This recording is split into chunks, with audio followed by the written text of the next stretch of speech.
Subscribe to our channel and press the bell icon to never miss an update.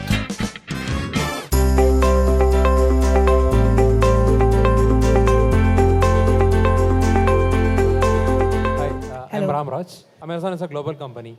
How is the connect between the global thing and this thing? Do they influence your ideas? Do you influence theirs, or it's all Yeah, like even if it is geography, Kindle, culture then how much? oriented? Right. So how much happens in India and how much happens in the US? So it actually depends. There are parts of Amazon which are entirely built for and in India, and there are parts of Amazon where you'll have global products which are still modifying for India, right? So Kindle is an example where the device is built globally, but there are lots of tweaks in the software, a lot of things that we've done to make it more interesting for the Indian customer to buy. So you get both spectrums. Because it's so large, it's also one of those things where if you are interviewing or if you are looking for a role in Amazon, you'll have to understand what the team does, which part of Amazon they're at. So for example, Amazon Pay, which is the payments business, is entirely based out of India. They do a lot of things in India because things like paying through an OTP, things like UPI, these don't even exist elsewhere. So they're completely inventing here. So yeah, it depends exactly where you are. I'm Sai Akil. I'm going to join SP Jain. Really happy to have you here. Basically, you have worked as a product manager initially in the software sector, then you moved to the Amazon Kindle, right? So obviously, there must be a change in thought process, like handling a software product and a hardware product. So I want to know what are the learnings you have in these two different products you handled. Why? Because it's all about the user perspective. You need to look at from when it is a product, when being a product manager. And my second question is, since we're about to go to the college, what are the things we can do at college to get prepared up for these roles? Specific to SPJ, I'm assuming. Yeah. So firstly, I think on the learnings piece, I don't think they're very different. I think it's the types of products that are different. So software products obviously have a much faster life cycle in that you can think of an idea and say, if you worked in a startup in under a week, you could probably launch it. Whereas hardware takes years to build, right? There are things that were being built for many years before they actually get launched. But outside of that, all product management is about understanding your user, understanding what they want, and then figuring out how you can target that product to that user. Like how do you solve the user's problem is what it comes down to, whether it's in software or whether it's in hardware. So, and that's where I think my whole piece with UX and design and understanding the psychology behind building products really works. So that's a thought process. So that's the thing I think you should really look for in terms of learning. And that also links back to what you can do in campus, because SP Jain, I know, has a course on design thinking now. And that's something that we didn't have back then, right? So that course is actually taught, I think Professor Suranjan Das leads it. I think Professor Renuka Kamath still works on it. They're all faculty who've been there for really long. They've all done trainings with Harvard Business School on design thinking. So that's definitely something you should go look up if on SPJN campus, specific to courses they have right now.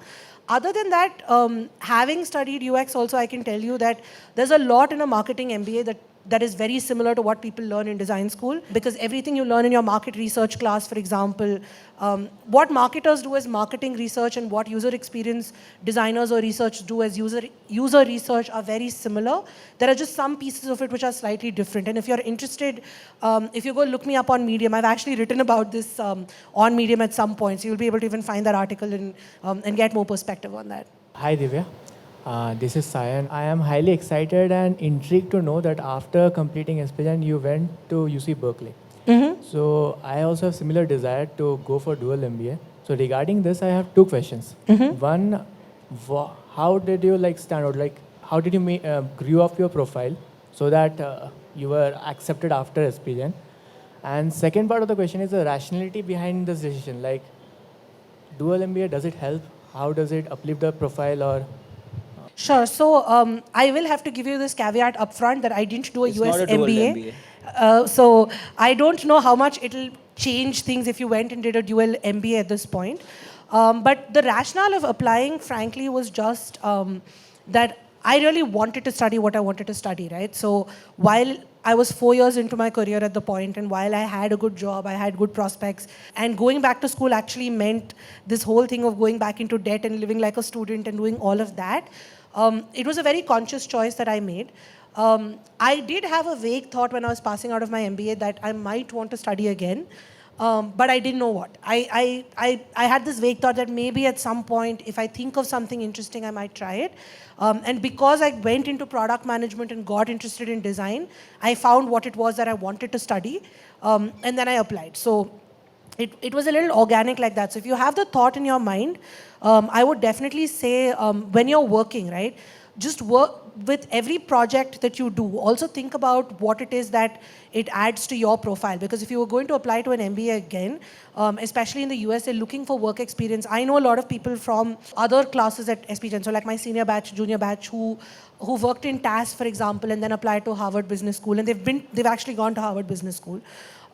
So what they had done actually is, while they were part of the Tata groups, looked for the particular assignments and roles that would add to their background, which would help them write SOPs, write about things that they had spearheaded, changed, etc. Because Harvard looks for those kinds of things. So if you're clear that it is a second MBA that you're going to do, definitely go look up the school websites, look at what they're looking for, and then see what it is that you're doing in your job, how can it really sort of translate to that. While my decision came a little later, it was still convenient because to study design, I had to write about products that I had built, I had to write about wireframes that I had made, SOPs around research, user, what I knew about consumer research and so on, so that worked for me.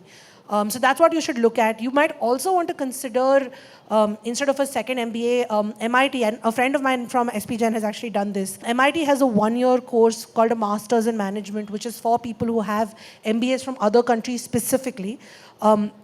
To sort of, and that program offers you also the option to take classes at MIT's MIT Media Lab, which is like a mecca of design. I was very jealous of him because he got to do things at MIT Media Lab, but there is that program as well. So it's 1 year, which makes it a little more cost effective than, say, a second MBA. And it's exactly meant for people with a background who've done MBAs from other countries. So it's an interesting thing to explore. You might want to go check out that as well.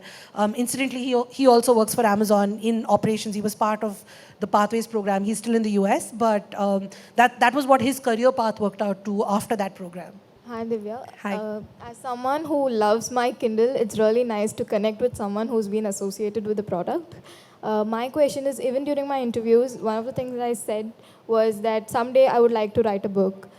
So my first question is, how did you manage a full-time job along with writing a book? And did your MBA experience actually help you in writing that book? How did I write it with a full-time job? I get asked this question a lot. Like I was saying earlier to Kunj's question as well, I think a lot of it is just how you split up your time, right? So personally for me, if you ask me, I read a lot. Outside of work, I read a lot. I'm a big fan of anti-gravity yoga, so I do that once in a while. But I don't watch very much TV. And this is just one of those things because from when I was a kid, I used to use TV as background noise. So I mostly end up watching things where it's playing in the background and I might miss huge chunks of it. So for example, I don't know anything about Game of Thrones. I could have never concentrated and seen it. But that also meant that I had the time that you might spend binge watching to write. And I probably read lesser.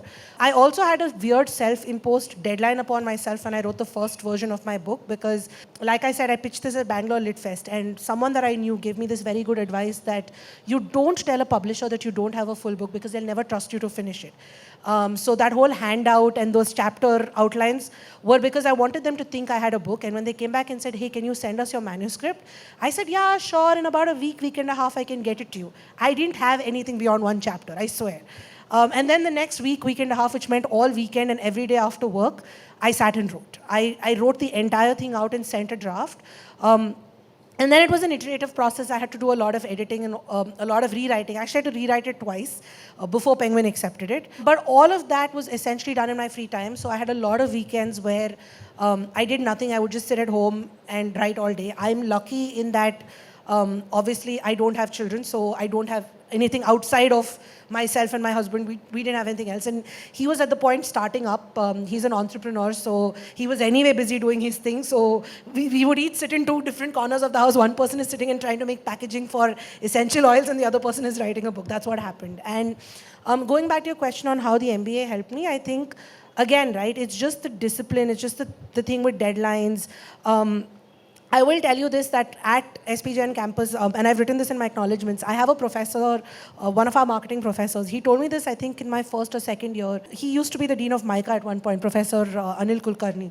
And he had actually told me this at one point, where he said, you know, I know you're going into corporate and all of that, but I think you'll do something different someday. And that thought stuck in my mind. And I credit him for that thought, that, you know, I may not have tried a lot of these things, except for the fact that somebody at some point told me that I think you might do this. I think you have a creative mind, and I took him seriously.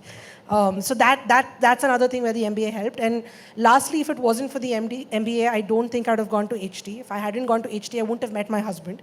And if I hadn't met him, I wouldn't have a book, because this is what I ended up writing about. So somewhere it all kind of added up. Thanks a lot for your time, Divya. Really appreciate this. Thank you Thanks. so much.